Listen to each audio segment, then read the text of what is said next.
typical TikTok for 2 days now. It's not letting any of my videos get seen. 0 to 1 views. Yeah, so they really just target me all the time. So I wanted to follow up with my last video about how, so Donald Trump is, genes go back to the Davidic throne in the Bible. So there's a lot of it is surrounded by myth. Not myth, but legend, I should say. But the genes go back to it. But I think some of the stories that are how it goes back is what is not known. I mean, I think somebody knows, and they don't want the rest of us to. But let me tell you a little bit about, because see, you have to remember, he's also, with Trump, he also goes back, he's related to royalty in Norway, he's related to royalty in Denmark and Iceland. Iceland's like been around since the Vikings. That's why they're the best at genealogy. I think, because they've been around for so long. That's what I had read a while back. But this also goes to who are some actual Israelites or Jewish people that are British Israelites. I'll get to that.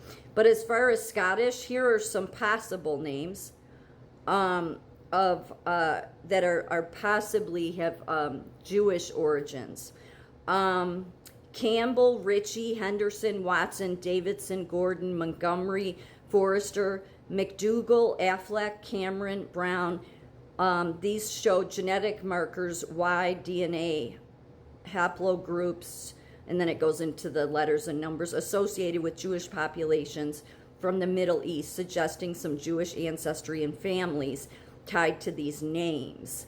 The Montgomery clan, with origins in Normandy and later Scotland, has been linked to Sephardic Jews. I mentioned that with the Kennedys. I've wondered, because of Kennedy's JFK's specific syndromes he had some very unique things. I mean, like some very unique diseases together that are really only seen in Sephardic Jews. So there's people that have speculated. So the Sephardic Jews are like from Portugal and Spain, Normandy.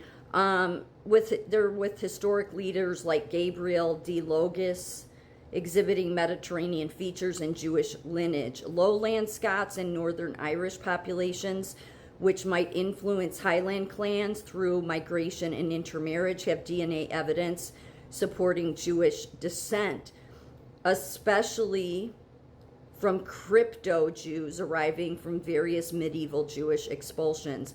The Celtic Highland clans, like MacDonald, have received claims of Jewish origins through genealogical proposals and historic records, though Highland areas have less direct DNA evidence compared to lowland Scots. Some historical research and documents propose that Scotland's population, including clans, may have significant Jewish roots, contributing to the country's heritage. So then this goes back to different stories, okay? One that I brought up before, so if you go back to the Bible, King Zedekiah, okay? He was really the last king on the Davidic throne. He didn't want to listen to Jeremiah, who was his prophet. Jeremiah, he was such a faithful prophet. He really was. I mean, he didn't set out for any of this, and yet he never had good news to deliver. But he was delivering what God wanted him to. So Zedekiah was determined to try to take down Babylonia. Wasn't going to happen. God told Jeremiah, let him know he needs to just surrender. They need to surrender to save more people. Otherwise, he's going to cause his country, or Judea is going to become under, a mass amount of destruction. So Jeremiah told him, and of course, King Zedekiah didn't like hearing that because he's thinking of the people. They want to fight for their independence, blah, blah, blah, okay? So he ends up saying, I'm going to just disregard what the prophet says. Yeah, that's always a bad idea. So anyway, quickly destruction came upon Judah. And when they got a hold of King Zedekiah, they first made him watch while they killed his 2 sons, which was his heirs. He had 2 daughters. That's where it brings into Scotland. But his 2 sons, who would have been the lineage that would have taken over for him, because it always stays in the line. He had to watch while they killed his 2 sons, and then they gouged his eyes out and eventually killed him. But Jeremiah was spared, especially because he was doing God's will even against everybody, even though the whole country was just like hating all over him. And he's just like, I have to do God's will. So he ended up being able to escape, and he escaped with Zedekiah's 2 daughters. One of them named Tamar, and the other one Tephi. There's accounts of them going to Egypt, except that God told Jeremiah, don't go there because they will end up in captivity. But some say they did go there, but God protected them. I would more think that Jeremiah would have followed because Jeremiah was very loyal to God.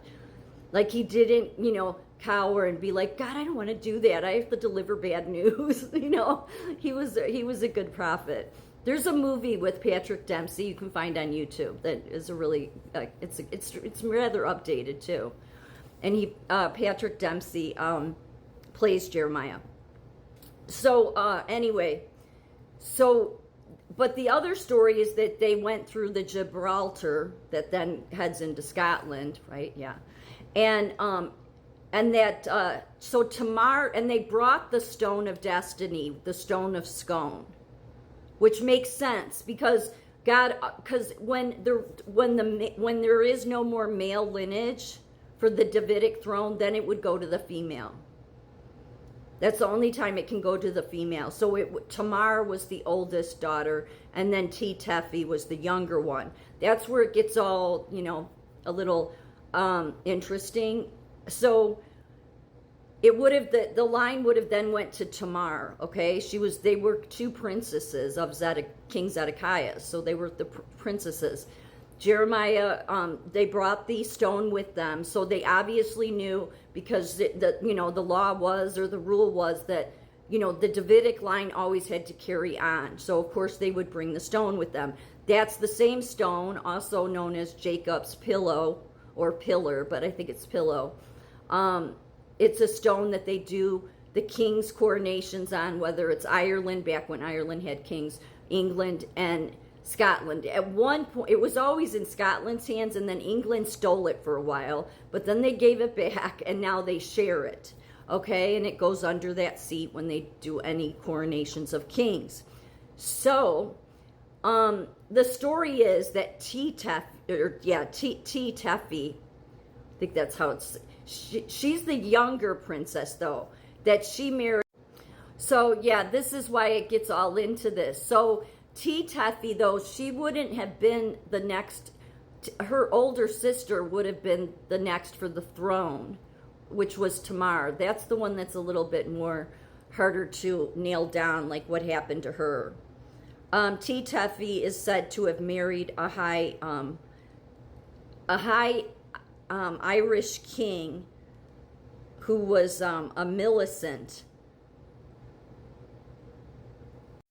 So the younger princess of King Zedekiah is married a high Ireland king, and then it's suspected that the older one, Tamar, married a Scottish prince, or sub-king, you could look at, Scottish prince or sub-king named Murdoch, linking her symbolically to Scottish royal lines. But we know that Scotland got this somehow, so it came that way. And it was once, again, this is this was Judah in the Bible. And going back to King James VI of Scotland, the one that did the King James Bible version, when he became the first king of England, he completed the connection between David and the rulers of England. So bringing in the Davidic throne.